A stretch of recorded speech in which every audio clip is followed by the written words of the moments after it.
ese sistema matricial organizado en torno a la maldad, la crueldad, la escasa conciencia y la mucha arrogancia, prepotencia de querer someternos a una dictadura global, a la desaparición de nuestras libertades, a la intensa ruina económica de las clases medias y también de los más pobres. En definitiva, podemos pensar que estamos ante los últimos tiempos y, por tanto, los últimos coletazos de esa bestia, José Alberto Villasana.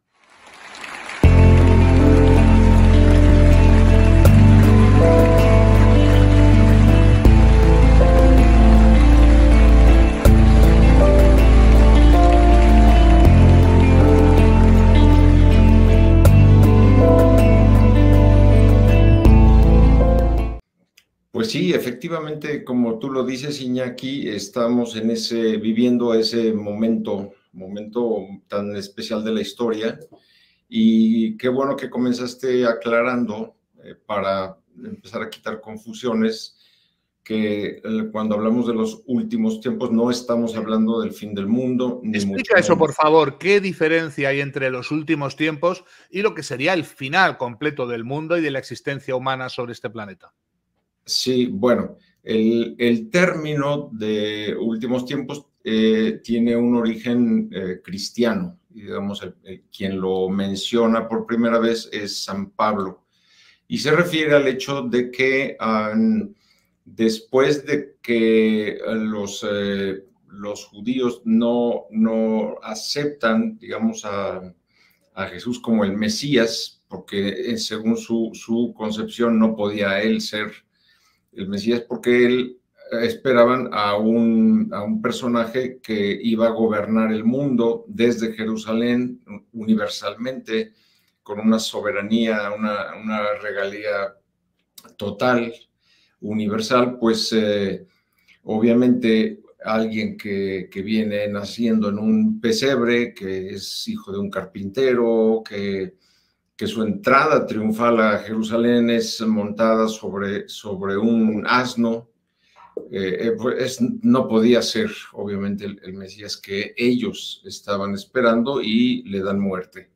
Entonces, a partir de allí, digamos que los seguidores, los primeros seguidores de Jesús se vuelven hacia los paganos, es decir, hacia los gentiles, hacia nosotros, los que no formamos parte de ese pueblo de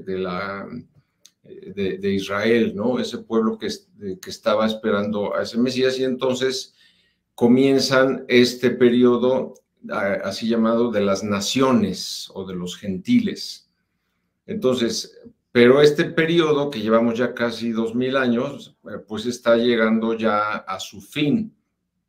¿En qué momento comienzan los últimos tiempos? De estos tiempos que estamos viviendo, pues comienzan el 14 de mayo de 1948, el día en que se refunda el Estado de Israel en Palestina.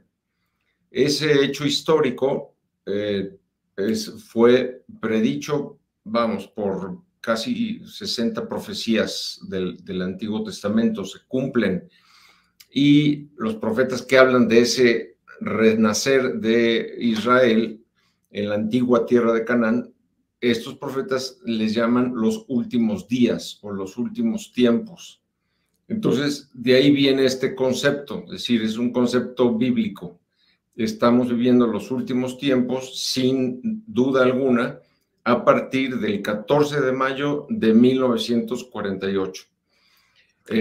Entonces, aquí viene una serie de acontecimientos posteriores a ese inicio de los últimos tiempos, que son los que estamos viviendo, y es en donde pues este mismo grupo judío, pero ya mezclado con otros grupos de poder ocultos, han estado sumando esfuerzos para lograr, digamos, este reinado universal que pretende, este control total sobre la humanidad.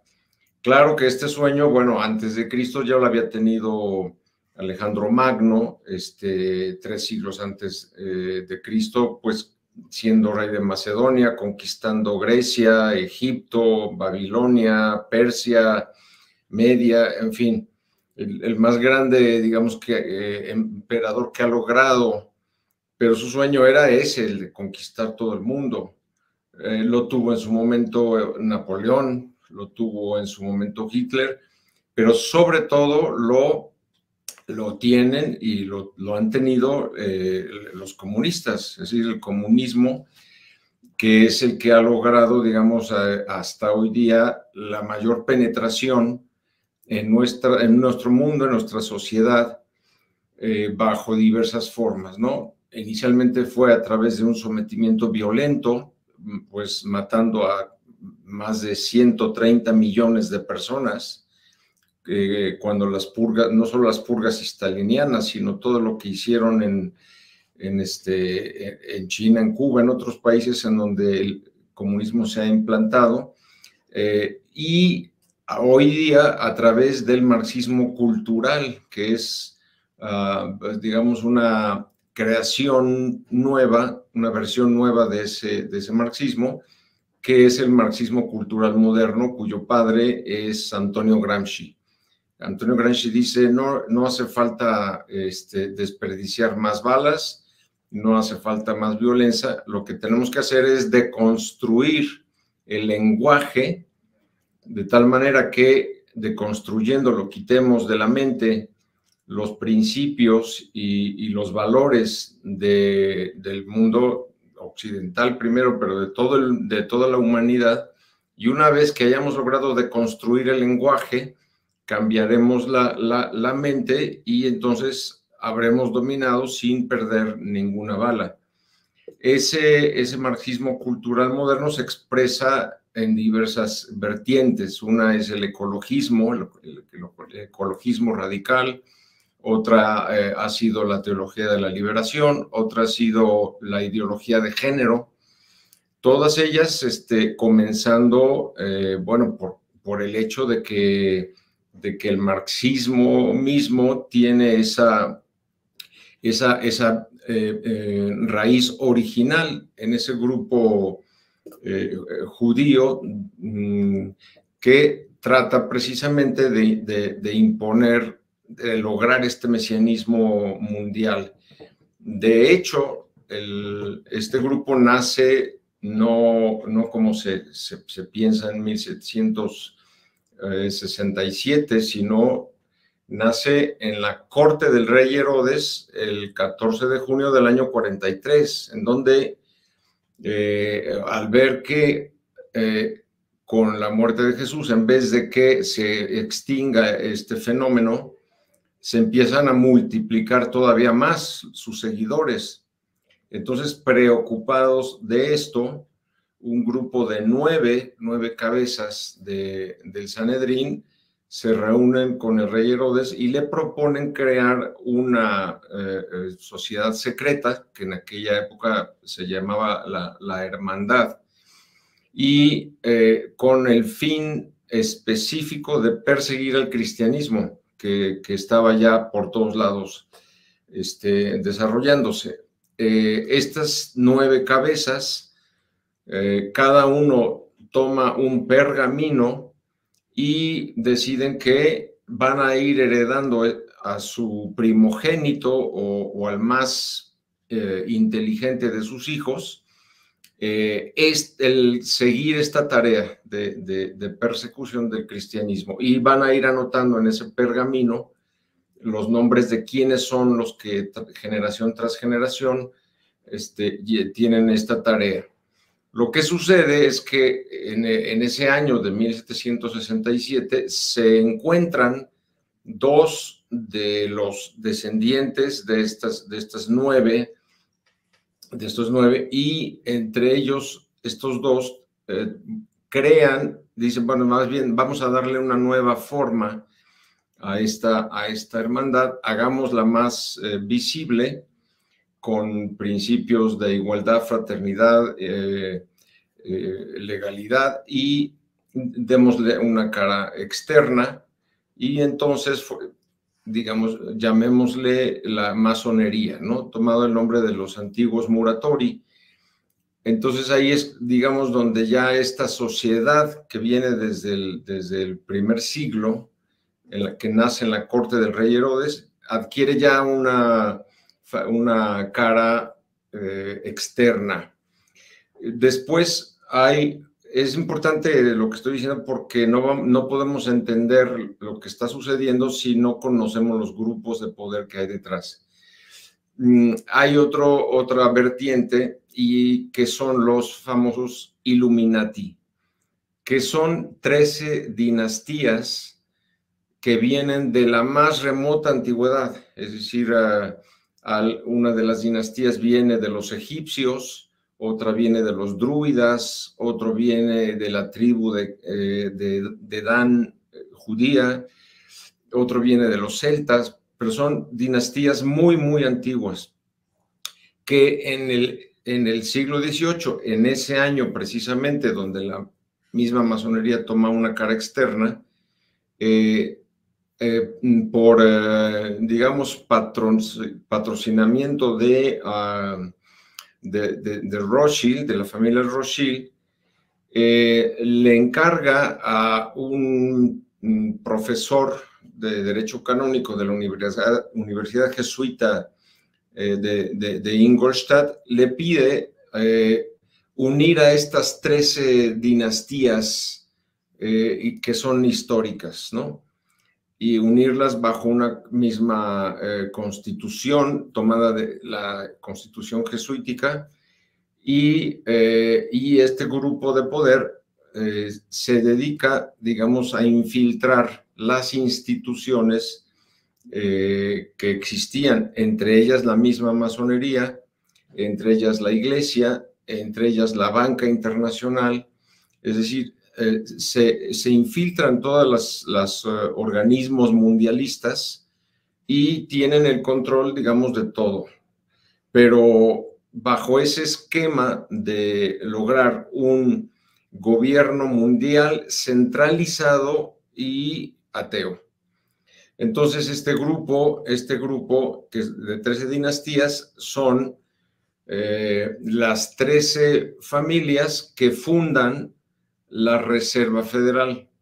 Esto está claramente documentado en el libro The Secrets of the Federal Reserve de Justus Mullins, en donde vienen los nombres de los inversionistas, que son cerca de 600, que crean esta Reserva Federal. No es un organismo público, como a veces se piensa, es un organismo privado formado por 13 banqueros y sus familiares. Todos son emparentados entre sí. Y la manera en que establecen primeramente el dominio sobre el mundo es a través del dinero, porque logran que, aparte de que la misma creación de la Reserva Federal es fraudulenta, en el sentido de que desde 1910 estuvieron trabajando para que el Congreso norteamericano cediera el poder de la emisión del dinero, de los dólares, se lo cediera, lo tenía antiguamente el Congreso norteamericano, se lo cediera a este grupo de banqueros, a este grupo privado. Entonces empiezan a cabildear con diputados y senadores, y tenían ya pues comprados a una buena mayoría, y en las navidades de diciembre de 1913, cuando ya todos los legisladores pues tenían que ir a su casa a partir el pavo de Navidad, le piden a los legisladores que estaban a favor de la creación de la Reserva Federal que se queden en Washington, sin decirle nada a los otros que estaban en contra. Entonces, en la noche del 24 de diciembre de 1913, habiendo ya decretado el receso del Congreso, se reúnen y esa misma noche lo aprueban en la Cámara Baja y en la Cámara Alta. Y al día siguiente se lo llevan al presidente Wilson para que firme lo que se conoce como el acta de la Reserva Federal, con la cual crea esta Reserva Federal y le quita al gobierno la emisión del dinero. Entonces Wilson pues dice, no, primero, ¿cómo es que me traen una ley si el Congreso está en receso? O sea, ¿cómo es que legislaron de noche esto y de esta manera? O sea, yo esto no lo voy a firmar. Entonces le llevan a el banquero que había financiado su campaña a la presidencia y entonces este personaje le dice a Wilson, no, pues tú vas a tener que firmar esto. Entonces lo obligan a hacerlo y dice que con esta ley él ha creado el peor futuro para su nación. Dice, esto va a ser un caos porque le cede el control a estos. Y luego, teniendo en cuenta que en 71 Nixon desvincula el oro del dólar, entonces ya la Reserva Federal tiene la posibilidad de imprimir exagerada e ilimitadamente toda la cantidad de dinero que quieran, que ya no está respaldado por oro, es decir, ya no es redimible con nada, ni siquiera con el petróleo ni con nada. Entonces, ¿qué es eso? Pues que nosotros tenemos, y como todas las monedas del mundo están basadas en el dólar, pues tenemos un dinero que es socialista. ¿Por qué? Pues porque ese dinero que tenemos no son más que recibos, son vouchers de deuda, ¿sí? O sea, un billete pues no es más que un papel pintado. Incluso el dinero, o sea, los 10,000 euros que tienes en tu cuenta bancaria, pues que no son nada más que 10,000 bits de computadora, ¿sí? Entonces, al no haber límite alguno para la creación de dinero, pues estamos cayendo en una inflación monetaria mundial. Es decir, es la deuda soberana del planeta es en este momento un globo inmenso que en el momento en que cualquier pinchazo va a hacer que explote y se cree pues este bank run, porque obviamente el sistema bancario mundial está basado en la confianza de que la gente nunca va a retirar su dinero al mismo tiempo. Pero si esto sucediera, y va a suceder, en este momento, pues por cada $100 que tienes en tu cuenta bancaria, me parece que te podrían dar solamente 2 centavos. Es decir, eso es lo que realmente tienes. Lo demás está basado en porque crean deuda sobre deuda sobre deuda, y entonces todos estamos endeudados, las familias, las naciones, las empresas, y todo este desarrollo que hemos tenido, pues está basado en deuda.